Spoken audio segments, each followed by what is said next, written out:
Stojím za stromem a dívám se na jednopatrový zahradní domek. Jaro roku 1911 je suché a tak řeka za mými zády teče nehlučně a líně se plazí k dalšímu jezu. Je těžké uvěřit, že je to stejná řeka, která se jednou za pár let vylévá z břehů. Prudkým proudem strhává všechno, co jí stojí v cestě a divoce se rozlévá po krajině. Z vyprávění vím, že největší záplavy byly před 21 lety. V roce, kdy se narodil hubený mladý muž, kterého vyhlížím. Půda nasáklá po deštivém jaru a létě už nedokázala pojmout příval vody snášející se ze zářijového nebe a zdivočelá Vltava se rozběhla, jako kdyby chtěla světu dokázat, jakou sílu v sobě skrývá. Vzedmutá hladina řeky putovala krajinou. Dorazila do Prahy, vedrala se do ulic, svou silou zbořila pilíře Karlova mostu a způsobila podobnou paniku a pozdvižení, jako teď vyvolávají výtvory a chování mladíka, který měl tehdy sotva 3 měsíce. Žil ve vzdáleném Tulnu a jediný, komu nedopřával klidný spánek, byla jeho matka. Začnou mě pobolívat nohy a tak přešlápnu a dlaněmi se opřu o kmen. Je drsný a vrývá se mi do dlaní. Dlouhou chvíli si krátím tím, že pozoruji rýhy v tmavé hnědé kůře a pokouším se v ní objevit obrysy zvířat, lidí, věcí. Vykouzlit skutečné z neskutečného. Zavřu oči a přitisknu čelo ke stromu. Není nic než přítomnost. Tahle chvíle. Vůně posekané trávy a trouchnivějící kůry, tichý šepot listů nad hlavou, dětský křik přehlušující zpěv ptáků a bolest, kterou mi působí šupiny kůry zadírající se do čela. Odtáhnu hlavu i ruce od stromu a zadívám se na rudé otisky, které kmen zanechal na mých dlaních. Stejný otisk mám docela jistě i na čele. Přejedu si po něm prsty a cítím drobné prolákliny. Během pár minut se kůže znovu napne a zarudlá místa vyblednou. Ale já mám pocit, že jsem na malý okamžik zastavila čas a prožila něco skutečného. Protože ten mladý muž, malíř, který teď bydlí v bílém jednoposchodovém domku, zakousnutém do svahu nad řekou, tvrdí, že usilovat o něco jiného než o zachycení skutečnosti nemá cenu. Prý svými obrazy prozkoumává všechno, co vidí. Tmavé vody, popadané stromy, temná města i lidi. Mluví o tom tak, že mu nelze nevěřit. V jeho přítomnosti mám pocit, že život je něco víc než každodenní lopocení a modlitba před spaním. Lidé ve městě to tak ale nevidí. Říkají o něm, že je prostopášný, darmojet, naleštěná bída. Bojí se ho. Taky se ho trochu bojím. Mám strach z jeho očí. Mám pocit, že vidí to, co se snažím skrýt i před sebou samotnou. Vidí můj strach, že budu žít stejný život jako moje matka a před ní její matka a vlastně všechny ženy, které znám. Že uvíznu v koloběhu každodennosti a jiskra, která se ve mně snaží rozhořet plamenem, pomalu vyhasne a žádný z mých dní nebude stát za to, aby ho někdo zaznamenal. Jednou po mně nezůstane vůbec nic, ani vzpomínka.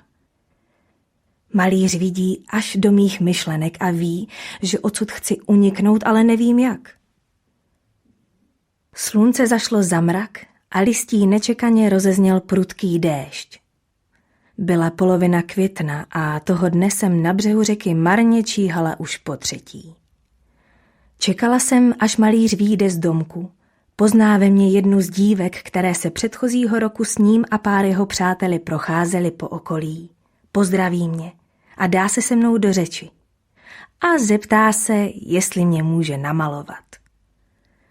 Mladý malíř přijížděl do města každý rok, většinou v doprovodu svých přátel umělců. Přes den se toulali po ulicích, chodili po kopcích, malovali a mluvili o věcech a lidech, které jsem neznala. Večery, pánové z Vídně, jak jim zpočátku lidé z města s úctou říkali, trávili v místní kavárně na náměstí. Toho roku, kdy jsem zatoužila stát malíři modelem, jej nedoprovázeli přátelé, ale dívka jen o pár let starší, než jsem tehdy byla já. Cítila jsem vůči ní znechucení i obdiv zároveň a záviděla jí odvahu, s níž byla ochotná vystavit se pohrdlivým pohledům a záštiplným řečem. I moje starší sestra Tilda, která po nocích tajně četla nestydaté romány Emila Zoly, nad ní ohrnovala nos a opovržlivě prohlásila, že je to jen modelka.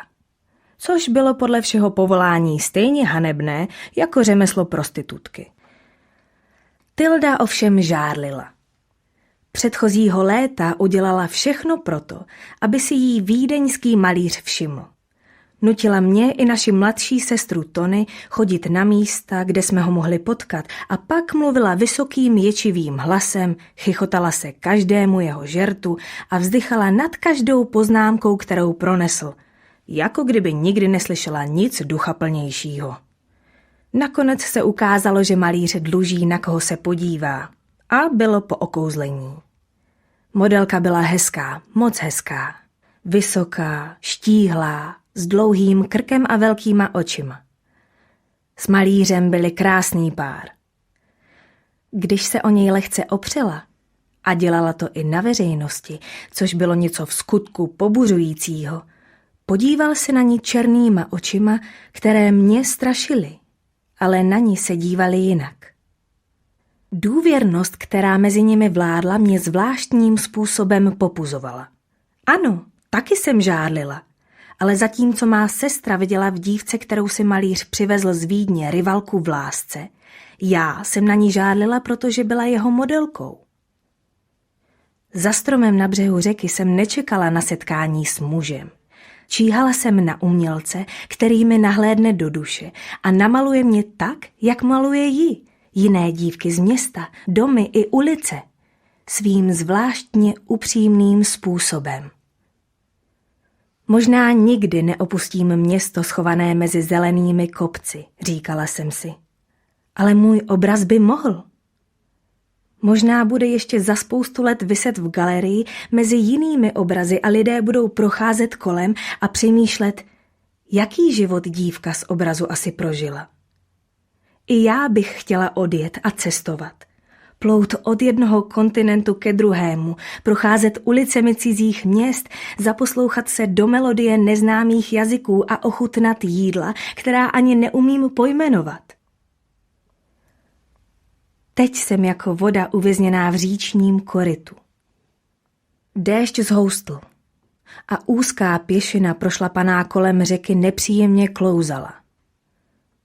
Musela jsem se dívat pod nohy a tak jsem si chodce všimla až na poslední chvíli. Byl sám. Přesně tak, jako když jsem si představovala, že ho potkám a klikatými cestičkami přivedu řeč na to, jestli nepotřebuje modelku. Mám právě náhodou čas, řekla bych. A vloni jste říkal, že lidi z města malujete rád. Zpočátku malíř neměl o modely nouzy. Každému lichotilo, že ho chce namalovat opravdový umělec, který už prý vystavoval v samotné Vídni a jehož obrazy si lidé, co na to měli, kupovali a věšili doma na stěny. Ale pak zjistili, že si na kresbách a obrazech nejsou úplně podobní. A co víc, malíř namaloval to nejhorší z nich. Protáhlé nohy, vychrtlé ruce, zkroucené prsty, vykulené oči a propadlé tváře, odstávající uši a vysoká čela. A ten výraz, to snad ani nebyl výraz, ale šklep. Předsmrtný šklep. A ještě prý po některých z nich, mužích i ženách, chtěl, aby se svlékli. Odcházeli s přesvědčením, že mladému malíři naletěli, že je to jen mazal, který si z lidí okolo sebe dělá blázny. Pak už mu nikdo modelem stát nechtěl, nebo se tím alespoň nechlubil. Ani já jsem se tím nehodlala chlubit. Už jen to, že jsem s ním sama, bez sester nebo přátel, by mě dostalo do řečí, natož, abych se nechala malovat nahá, to nikdy. Kdyby se to dozvěděl tatínek, vzal by bič a přestože je to hodný člověk a nebije ani koně, které zapřahá do svého fiakru, spráskal by mě tak, že bych na to nikdy nezapomněla. Malíř kývl hlavou. Zamumlal něco na pozdrav, uhnul stranou, abych mohla projít a pospíchal dál. Ani se neohlédl. Znovu jsem se rozběhla po pěšině, zklamaná, že člověk, na kterého tolik myslím a do kterého vkládám takové naděje, mě po roce ani nepoznal. Podvečerní procházky jsem měla nejraději. Zavěsila jsem se do sester a zamířili jsme podél řeky nebo nahoru do zahrad. Někdy s námi šla i maminka. To, aby táta neřekl, že nás nechá chodit po městě samotné. Ale po celém dni stráveném na nohou při vaření a uklízení se jí nechtělo stoupat po příkrých cestách k zahradám a tak se zastavila s první sousedkou, kterou potkala. Zapovídala se a jen za námi zavolala, ať nechodíme daleko a ať se do tmy vrátíme domů. Přijít domů za tmy se neslušelo. Bylo příjemné korzovat po parku, potkávat známé a jen tak si povídat. Příjemné, ale pořád stejné. Den za dnem, týden za týdnem, rok za rokem. Mrzutě jsem poslouchala, o čem sestry mluví. Nebylo to nic, co bych už neslyšela. Přestože se obloha po propršené noci vyjasnila, moje dobrá nálada zůstala zašlapaná v bahně na pěšině u řeky. Jak jsem mohla být tak hloupá a myslet si, že si malíř zapamatuje nějakou 15letou holku? Upínat se k myšlence, že by mě chtěl malovat, bylo naivní. Honem, jdeme pryč, sykla Tilda a stiskla mi paži, až mě zabolela.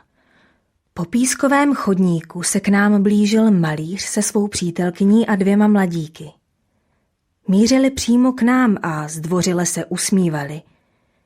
Jen modelka zpomalila a trochu se schovala za malířova záda, jako kdyby vycítila Tildino nepřátelství.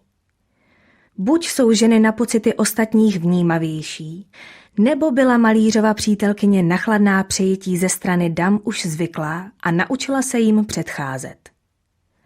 Krásné sestry Lodzinské, zvolal malíř a celá skupinka se vrhla naším směrem. Tilda se pokoušela tvářit odmítavě, ale slovo krásné její odhodlání značně nahlodalo. Jen před malou chvílí jsem, slečno Tildo, svým přátelům vyprávěl, kolik zábavy jsme si užili, když jsem tady trávil loňské léto. Malíř zvedl ruce, jako kdyby nás chtěl všechny najednou obejmout. A Tilda polekaně ustoupila a strhla mě i Tony sebou. Opravdu. Tildina reakce nezněla jako dotaz ani přitakání, spíš v ní bylo patrné překvapení. Loňské potulování po zahradách a hovory o malířských směrech jí přes vydatné chichotání nijak zábavné nepřišly. Vaše vyprávění o obrazech nám chybělo, řekla jsem, abych zahnala rozpačitý dojem, který Tildina nejednoznačná odpověď vyvolala. Malíř se na mě podíval, jako kdyby si teprve teď všiml, že sestry Lodzinské nejsou 3 Tildy. Jeho oči putovaly po mém obličeji. Vážně? A co vás na mém vyprávění tak zaujalo, slečno Lodzinská? Jmenuji se Poldy. Odsekla jsem trochu víc z ostra, než se slušelo. Tak jméno chichotavé Tildy si zapamatoval a na mě se díval, jako kdyby mě viděl poprvé v životě. A já přitom jeho povídání vdechovala jako vzduch po dešti a s představou, že se stanu dívkou z jeho obrazu, jsem strávila celý rok. Třeba to, co jste říkal o obrazech pana Klimta. Říkal jste, jak ho obdivujete, ale že chcete jít vlastní cestou. Pořád se na mě díval. Začínala jsem litovat, že jsem promluvila. Jeho pronikavý pohled mi byl nepříjemný. Taky jste se zmínil, že nemáte rád Vídeň. Nemám, je plná závistivců. Tak proč jste se tam vracel? Poldy, okřikla mě Tilda. Moje otázka nebyla zdvořilá, ale malířovi oči mě neuvěřitelně dráždily. Takhle zírat přece taky není slušné. Říkal jste, že tady je pro vás všechno nové, že chcete město poznat a prozkoumat. Stromy, řeku, lidi. Poslouchala jste opravdu pozorně, slečno Poldy. A taky jste říkal, že chcete být sám sebou, že nechcete stavět na ničem starém ani tradičním. Zvláštní, že jste si zapamatovala zrovna tohle. Kdyby se na mě tak neomaleně nedíval, neměla bych odvahu vyslovit, co jsem vyslovila. Pamatuj si to, protože já to cítím stejně. Takové zbytečné řeči nemám ráda, přerušila nás Tilda. Kdybyste nám raději řekl, co je nového ve Vídni? Malíř otočil hlavu k Tildě. Je to tak, jak říká vaše sestra. Vídeň je hnusná a plná závistivců. Uraženě trhla hlavou. Musíme už jít s Bohem. Chytila mě za ruku a táhla pryč. Možná se mi to zdálo, ale malířovi tmavé oči mi propalovaly záda.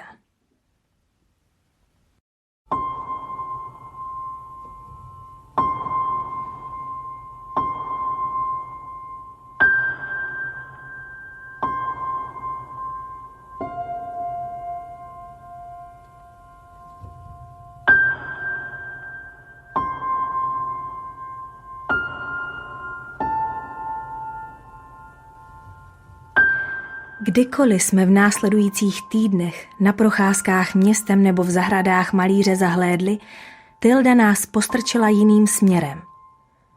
Pro ní to byl nepříjemný člověk, drzý floutek a jeho společnice poběhlice.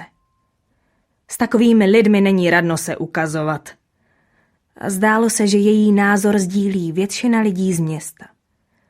Zatímco studenti z místního gymnázia malíře obdivovali, neboť v něm skutečně bylo cosi, co v každém probouzelo touhu naplno využít svých schopností, ať už byly jakékoliv, starší generace, obzvláště její ženská část, jej sledovala s odstupem a ostražitostí. Už jsem ho potkat nechtěla. Setkat se s ním a jeho zkoumavým pohledem o samotě by mi bylo nepříjemné. Stává se často, že když po něčem přestanete toužit, dostanete to. Jednoho večera zaklepal na dveře našeho povoznictví Willy Lidl, student místního gymnázia a malířův věrný obdivovatel, se zdvořilou prosbou, jestli by dcera pana Lodzinského nestála panu Šílemu modelem. Ve vší počestnosti, to asi mělo znamenat oblečená, a v přítomnosti paní matky. Otec ku podivu nebyl proti. Asi mu zalichotilo, že ho malíř nejprve zdvořile požádal o souhlas.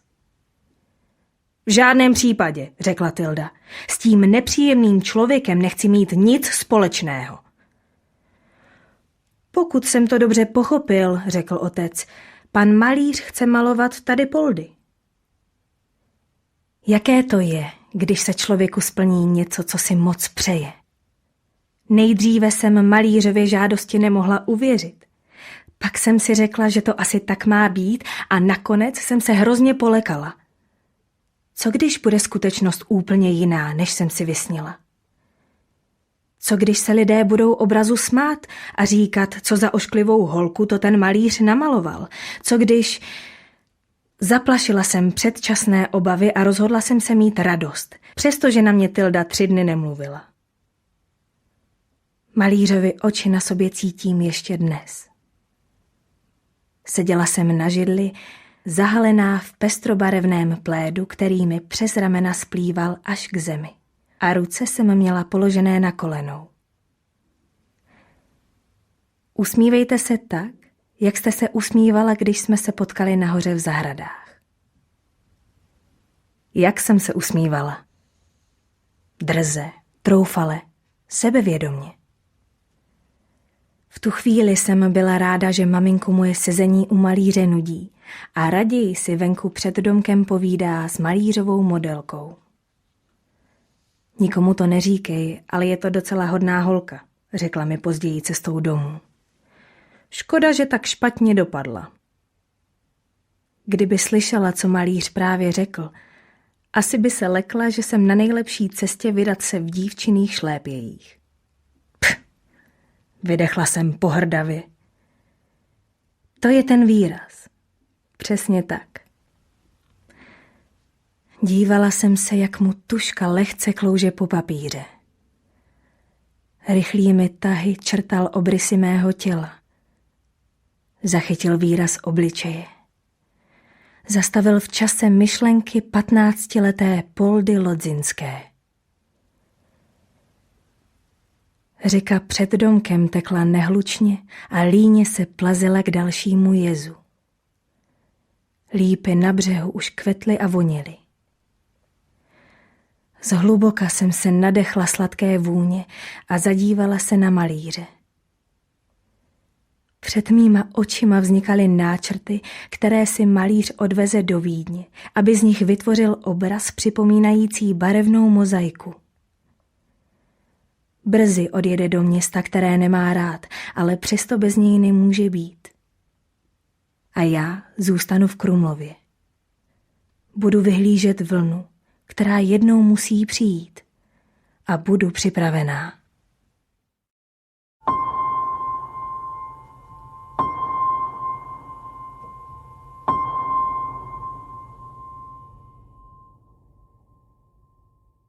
Je začátek léta roku 33. Stojím za stromem a z dálky se dívám na jednopatrový zahradní domek. Malíř už z jeho vrátek nevyjde. Na konci války ho ve Vídni zabila španělská chřipka. Ani já jsem ve městě nezůstala. Nevím, jestli to byl právě ten troufalý výraz, co na mě upoutalo mého muže. Nevím, proč si tak jako malíř i on vybral právě mě. Odvezl mě sebou do Ameriky a ukázal mi celý svět. Procestovala jsem hodně zemí, stejně jako můj portrét, který jsem letos poprvé po všech těch letech viděla ve vídeňské Neue Galerii.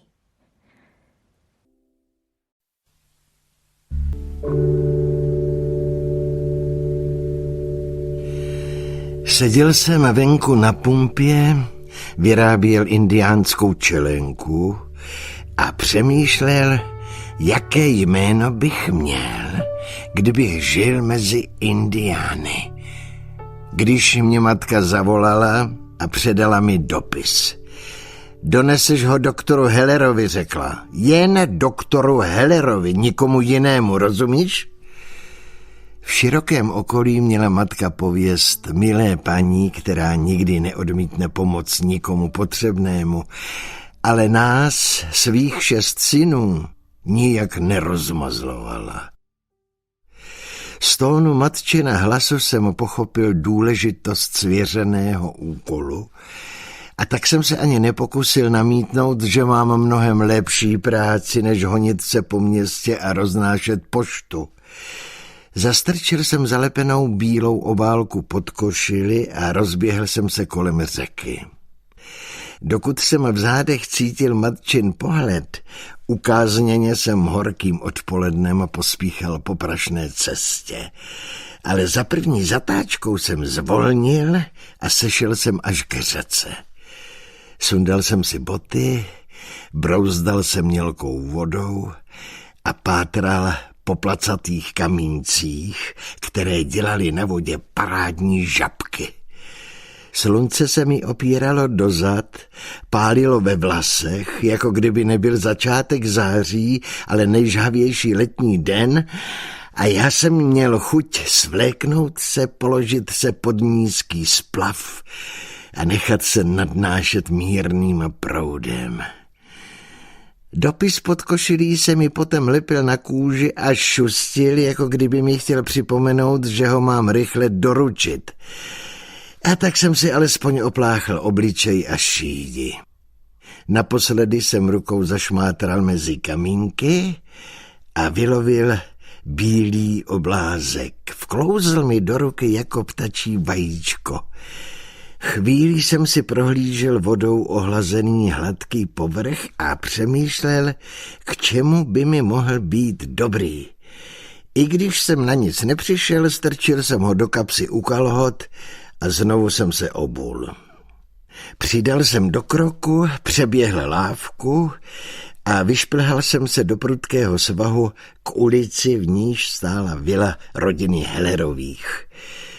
Zastavil jsem ho před brankou, opřel se o ní čelem a nakoukl mezerou mezi kovovými tyčkami dovnitř.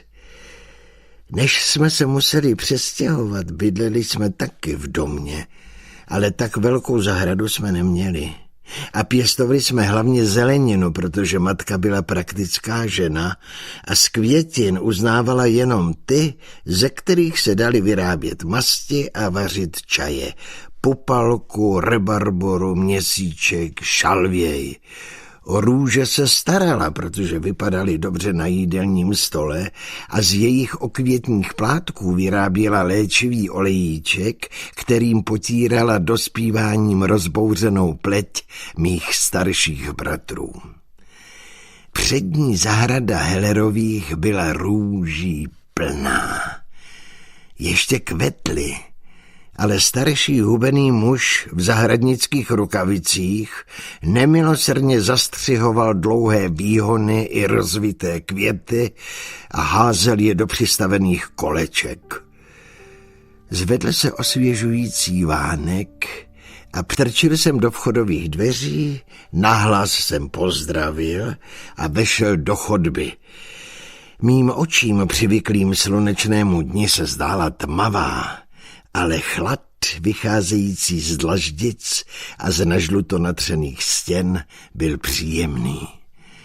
Zaváhal jsem, protože jsem nevěděl, jestli se mám zout nebo jít dál, a tak jsem ještě jednou pozdravil, tentokrát hlasitěji. Tady jsem, ozvalo se ze dveří, které zřejmě vedly do kuchyně, a než jsem stačil něco říct, objevila se v nich štíhlá žena.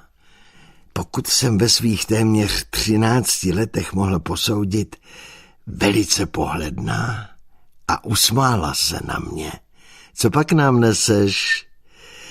Paní Hellerovou jsem samozřejmě znal. Několikrát jsem ji potkal i s panem doktorem Hellerem a jejich 2 dcerami, ale nikdy jsem si nevšiml, že je tak hezká. Trochu mě to vyvedlo z míry. Paní Hellerová byla přece už maminka a maminky by měly být starší paní s objemnějším pasem, vlasy vyčesanými do drdolu a vráskou mezi obočím, tak jako moje maminka. Položil jsem dlaň na košili v místě, kde se mi na tělo lepila obálka. Mám dopis pro pana doktora Hellera. Paní ke mně natáhla ruku. Ještě není doma. Můžeš ho nechat u mě. Vzpomněl jsem si, že mi matka zakázala dát dopis komukoliv jinému než panu Hellerovi a o krok jsem ucouvl.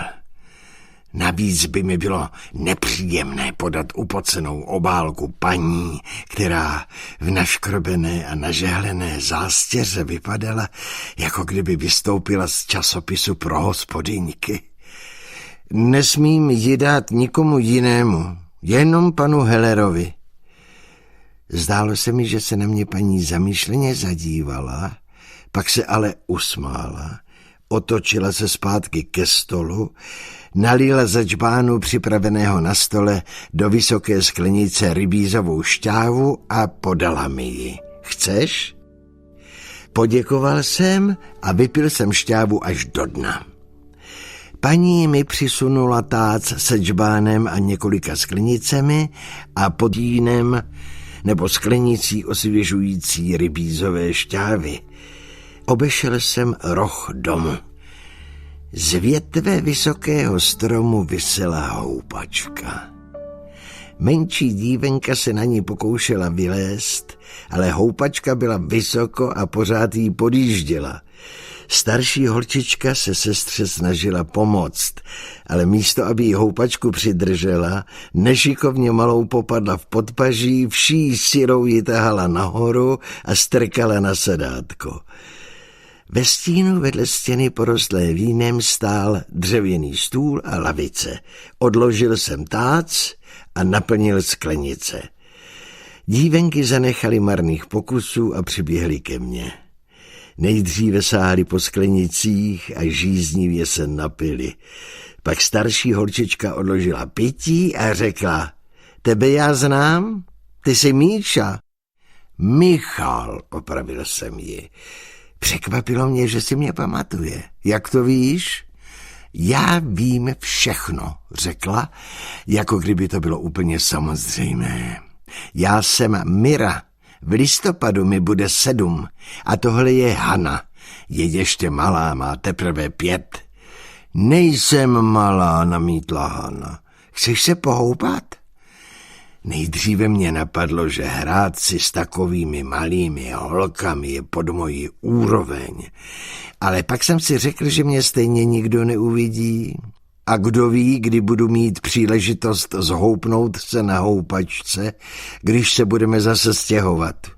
A tak jsem děvčatům znovu naplnil sklenice šťávou, frajersky jsem se postavil na sedátko, přece se nebudu houpat v sedě jako dítě, a pořádně jsem houpačku rozhoupal.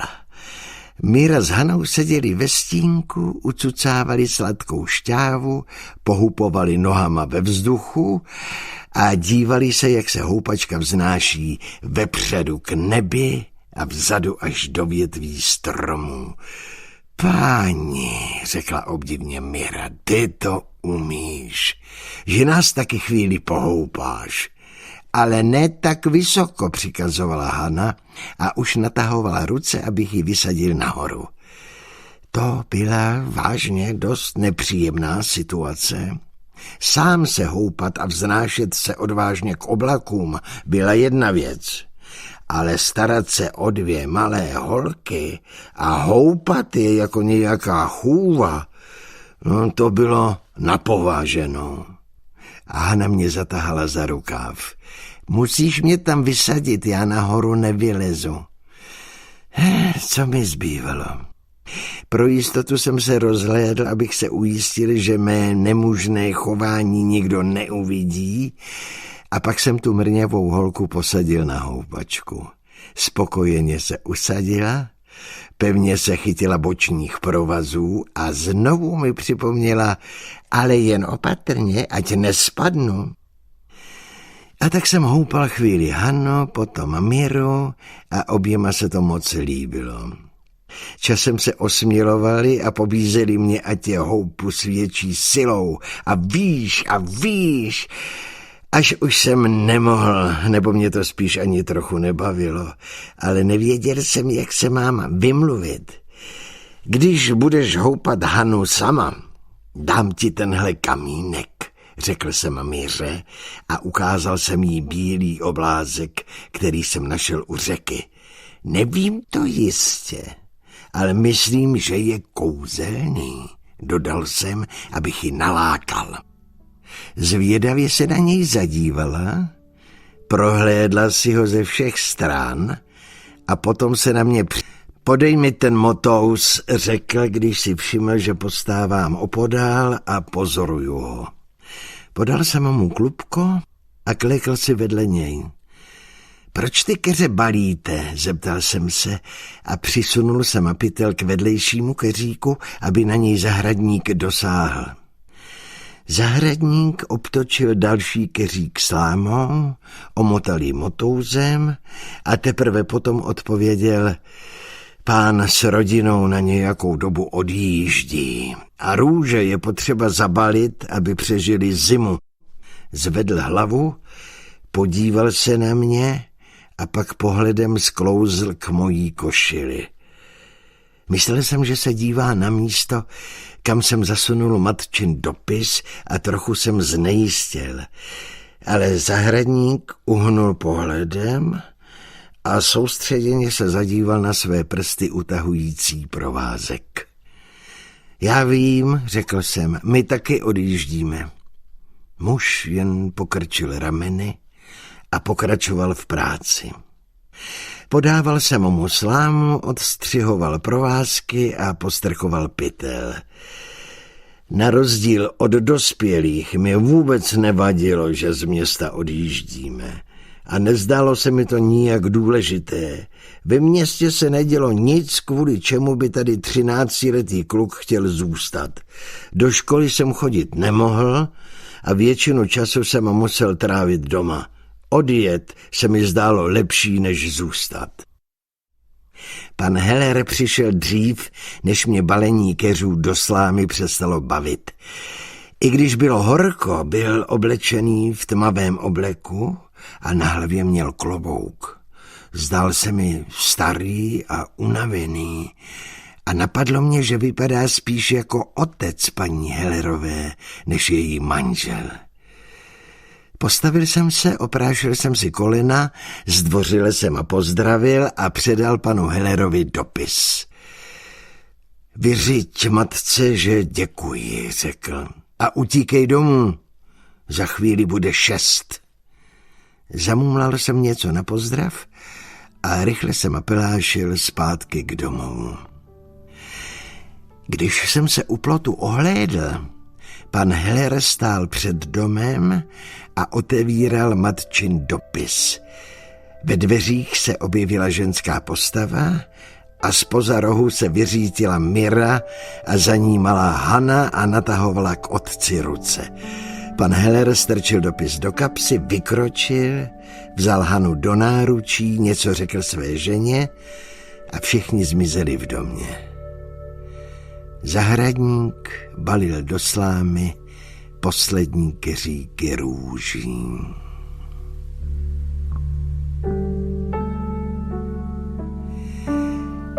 Na zabalené růžové keře, horké odpoledne, Haninu žízeň, Miřinu sukínku povlávající ve vzduchu, naškrobenou zástěru hezké paní Hellerové a unavená ramena pana Hellera jsem si vzpomněl, když jsem pokládal kamínek na žulovou desku památníku stojícího u řeky.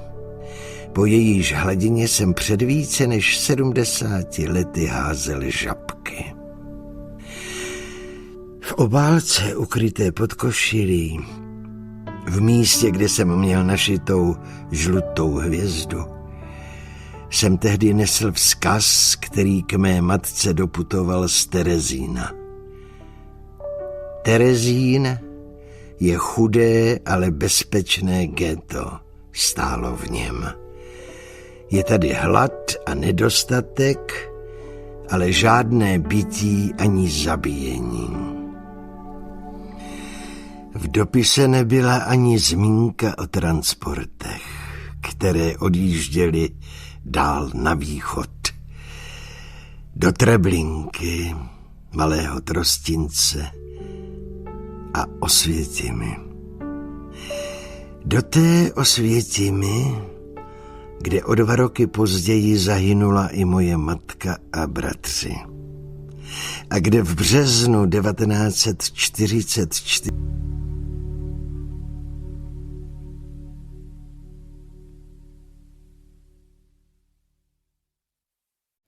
Poručík Horák přešlápl z nohy na nohu. Přišel, protože od pondělí byl po 40 letech práce u policie v důchodu a najednou měl spoustu času. Ještě nikdy na pohřbu žádné z obětí vražd, které vyšetřoval, nebyl. Ale tento případ byl jeho poslední. a poručík se spíš než se zemřelou chtěl symbolicky rozloučit se svou kariérou. Už žádní zavraždění, žádné krádeže, žádné hledání odpovědí na nezodpovězené otázky. Bude si muset najít jiný způsob, jak naplnit své dny. Dorazil ale příliš brzy a teď stál před zavřenými dveřmi obřadní síně a sledoval hloučky lidí oděných v tmavých barvách, které po chodníčku stoupaly k místu posledního rozloučení. Příchozích bylo nezvykle mnoho.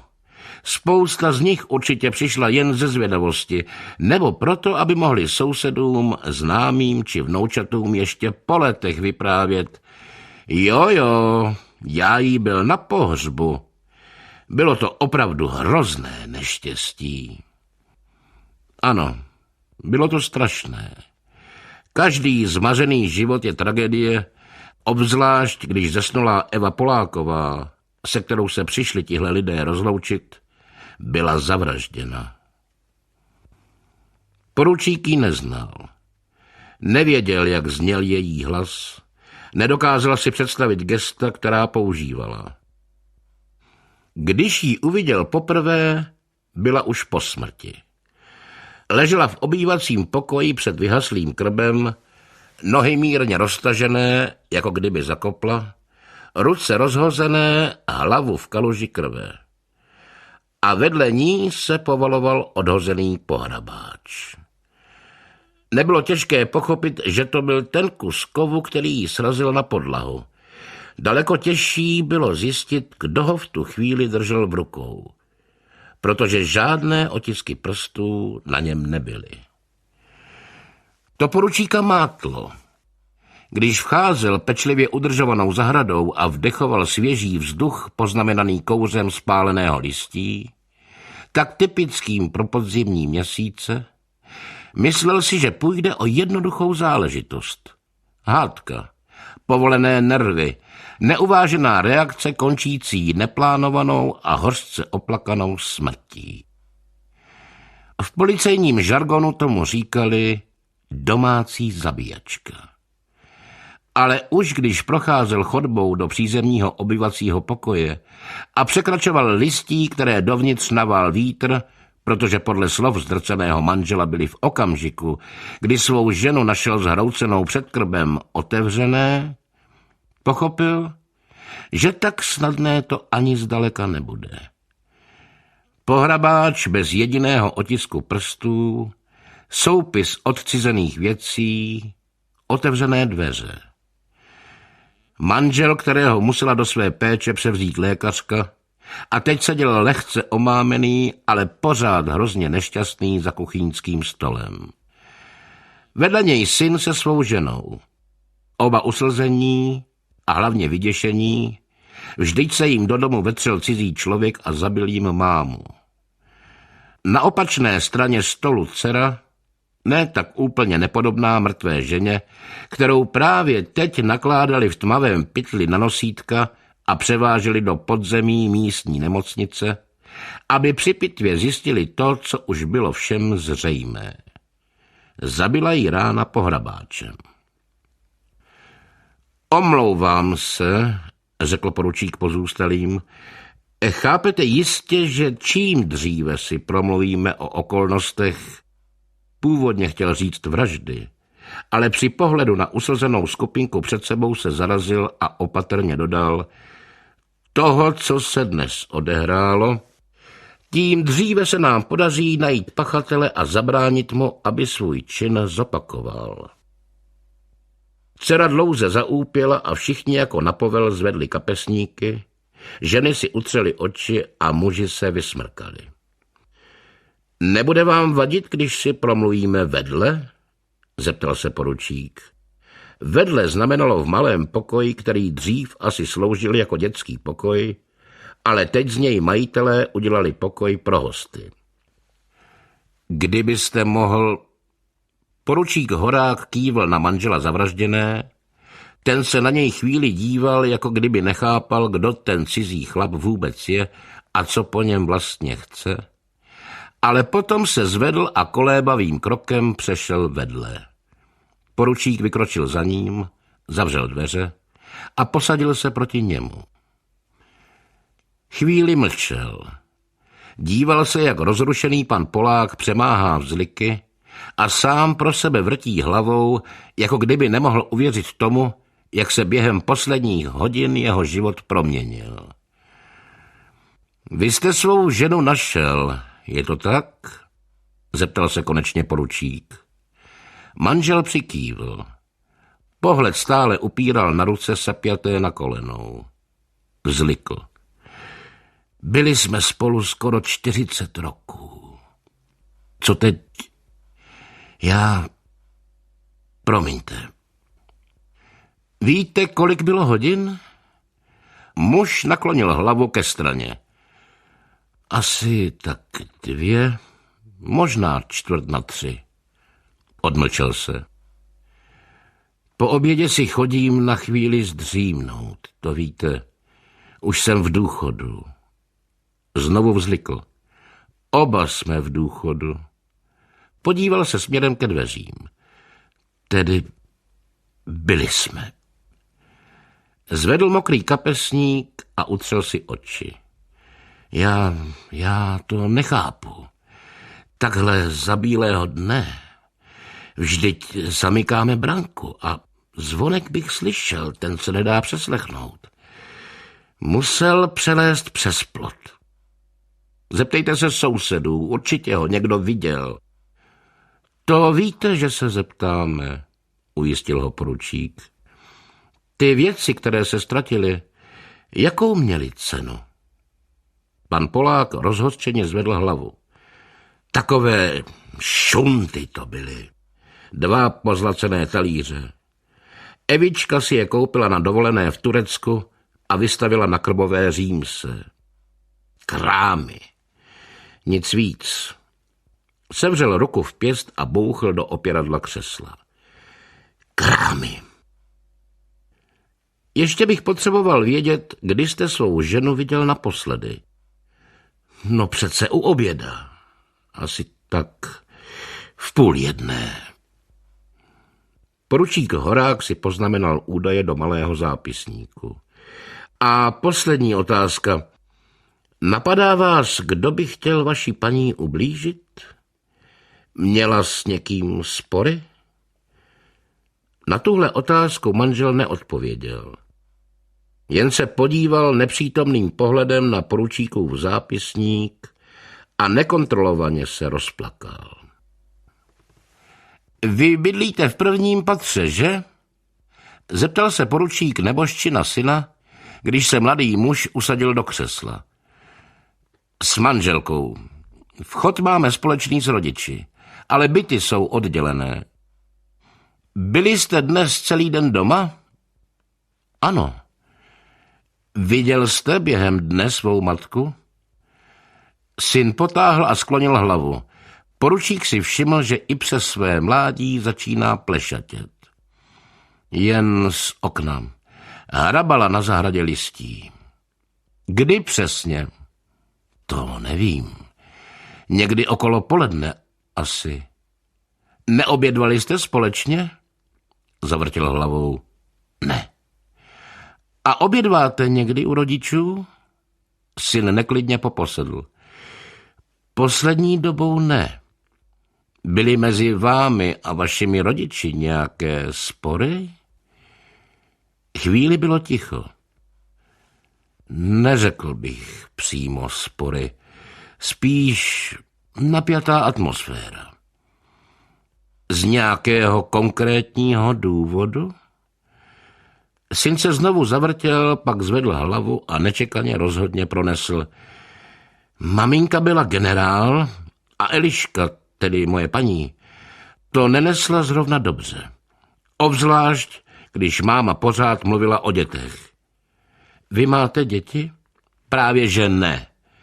Chtěli bychom, ale prostě to zatím nějak nejde.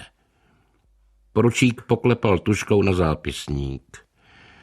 Hádali se vaši rodiče? Syn zaváhal. Asi tak jako všude. A dnes? Ne. Dnes jsem žádnou hádku neslyšel, řekl syn důrazně. Až moc důrazně, pomyslel si poručík. Jako kdyby na tu otázku čekal a předem si připravil, co odpoví. Útlá snacha ženy, která před pár okamžiky navždy opustila svůj domov, potvrdila slova svého manžela. Ano, nevycházela z tchýní příliš dobře. Ano, tchýně byla tak trochu panovačná. V tu chvíli si poručík pomyslel, že slovo trochu použila, protože o zesnulých se má mluvit jen v dobrém. A ano, vadilo jí, že jejich manželství je po 6 letech bezdětné. Ano, v rozčílení tchýně dokonce zmínila, že by se měl její syn rozvést, aby se konečně dočkala vnoučat. Ale na otázku, jestli dnes neslyšela nějakou hádku, odpověděla křehká snacha úplně jinak než její muž. V tomhle domě jsou hádky na denním pořádku. Tchýně se hádala pořád a s každým. I dnes dole křičela. Nevíte kvůli čemu? To nevím. Snažím se to nevnímat. Ale byla hrozně vzteklá. Ječela ještě na zahradě. Zvedla k poručíkovi pohled. Ale to nic neznamená. Pravda je, že ať byla jakákoliv, tchán ji bezmezně zbožňoval. Když se do křesla posadila nebožčina dcera, poručík se nemohl zbavit zvláštního dojmu, že proti němu sedí žena, kterou viděl ležet v kaluži krve před krbem. Byla mladší a rozhodně živější, ale podoba byla nepopiratelná. Já jsem v domě nebyla, ale přišla jsem hned, když mi bratr zavolal. Utřela si oči. Chudák maminka. Bydlíte poblíž? V sousedství. Jen o 2 domy dál. Když jste přišla, byla branka zamčená? To nevím. Přišla jsem zadem. Zadem? Ano. Kolem všech domů vede vzadu pěšina skrz zahrady. Zkracuje cestu z města. Je tam, co pamatuju. Branky mezi zahradami se nezamykají. Takže jimi může projít i kdokoliv cizí? Ne, to ne, jen sousedé. Branky do první i do poslední zahrady se samozřejmě zamykají, ale místní od nich mají klíče. Zarazila se. Ale to přece neznamená, že k nám nemohl vlézt někdo cizí. Přes plot umí lézt každé malé dítě. Jo, pomyslel si poručík. Ale vykrádačka během bílého dne? A ještě kvůli tak mizernému lupu? Byl však u policie dost dlouho, aby věděl, že vyloučit se nedá vůbec nic. Rád bych si promluvil i s vaším mužem. Kde ho zastihnu? Žena pohodila hlavou a poručík si uvědomil, že mu připomíná ještě někoho jiného. Mladou Sofii Lorenovou. Tahle představa byla mnohem příjemnější. Je v práci, má odpolední. Ale stejně vám neřekne nic jiného než já. V kolik hodin odjel? Zatvářila se nejistě. Směna mu začíná ve 2. Jel autobusem? Vzal si auto. V sobotu autobus jede jen ráno. Takže mohl zaparkovat za rohem a vrátit se zadem? Napodobenina Sofie Lorenové sebou trhala, ale pak se rozhořčeně ohradila. Cože? Co tím chcete říct? Proč by se jako vracel? Otázku ponechal poručík bez odpovědi. Měli jste vy nebo váš manžel s matkou nějaké spory? Žena si přitiskla kapesník na oči. Ne, to vůbec ne. Jak vás mohlo něco takového napadnout? Průměrný výkon, pomyslel si poručík. Je Lorenové sice podobná, ale v herectví jí nesahá ani po paty.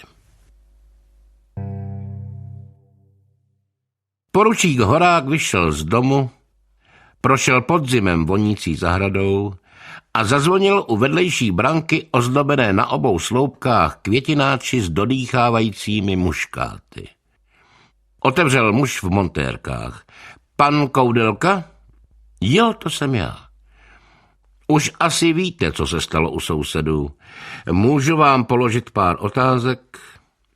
Ale já doma nebyl. Před chvílí jsem přijel z práce. Dělám v nepřetržitém provozu a přes víkendy máme 12. A co vaše paní? Ta doma byla, ale moc vám toho asi nepoví. Hrozně jí to sebralo, to víte. Byli s Evou spolužačky, znali se od dětství. Je to pro ní hrozný šok. Já bych si přesto, když dovolíte, ověřil pár věcí. Nedal se odradit poručík Horák. A udělal dobře. Nejlepší terapie je terapie sdílením a ubrečená sousedka Koudelková byla přímo studnicí informací, i když jí chvílemi přes záchvaty pláče bylo těžké rozumět. To je hrozné, co se tady děje. Ani doma už člověk není v bezpečí. Zabít chudáka ženskou kvůli zlatým talířům? Byla to loupež, že jo? Ale pardon, já vám nenabídla ani kafe. Zvedla se, přešla ke kuchyňské lince, neklidnýma rukama připravovala kávu, ze skřínky vyndala 2 hrníčky a nakrojila bábovku. Pak si znovu utřela uslzené oči a s hlubokým povzdechem se posadila. Viděla jste někoho přicházet k Polákovým? Zeptal se poručík Horák a osladil si kávu kostkou cukru z filigránsky zdobené cukřenky. Neviděla, jenže já dnes ani nevystrčila nos z domu. Vařila jsem, uklízela, pekla tuhle bábovku. Myslíte, že to udělal někdo cizí? Slyšel jsem, že prý se doma dost hádali. Nahodil udičku poručík. Paní Koudelková se vysmrkala, popostrčila k němu talíř s bábovkou, zamyslela se a váhavě řekla: No, já nechci dělat žádné drby, ale to víte, on ten její je docela žárlivý. A Eva přece jenom byla koketa. Když chtěla, uměla si obtočit každého chlapa kolem prstu. To zase jo. A chlapům to dělalo dobře. Úkosem se podívala na manžela. Ten pokrčil rameny a šel si po svých. A snaše nedovolila adopci. To by je prý raději vyhodila z domu, kdyby přitáhli cizího parchanta. Zrovna včera se s dcerou poštěkali, ale proč to nevím. Povzdechla si. V každé rodině je něco. Ale zabít člověka kvůli talířům, i když zlaté talíře bych rozhodně tak okatě nevystavovala. Říkala jsem jí to. Neposlechla a teď to má. A paní Koudelková vydala zvuk nikoliv nepodobný zoufalému zavití. Poručík za sebou zavřel dveře, pomalu prošel pečlivě schrabanou zahradou a zastavil se u dohořívající hromady spadaného listí. Zadíval se na hromadu popela a povzdechl si, jako kdyby si až teď uvědomil, že léto už je nenávratně pryč, stejně jako jeho mládí a roky u policie, a znovu prošel brankou ven na ulici. Tam zabočil doleva a vydal se k sousedovi na druhé straně domu nešťastné rodiny Polákovi. Branka byla odemčená a tak rovnou vešel a s hlasitým pozdravem zamířil přímo k muži, sedícímu na lavici pod oknem. V ruce držel hořící cigaretu a na klíně měl položenou plechovku plnou nedopalků. Pan Štětina? Muž přikývl a posunul se, aby mu udělal místo vedle sebe. Poručík se posadil a sledoval zapadající slunce. Muž mu nabídl cigaretu. Hezká ženská to byla, ta Eva. Trochu koketa. Všichni chlapi po ní koukali. Všichni. Symetrika, ale fakt ještě stále kus. Jo, její škoda. I vy jste koukal? Zasmál se. Říkal jsem přece, že po ní koukali všichni. Ženské žálily? Uchechtl se. Pomlouvali ji. Nenechali na ní nic suchou. Ale jí to bylo jedno. Ještě je dráždila tím, že se před jejich chlapama nakrucovala. Řekl bych, že jí to bavilo.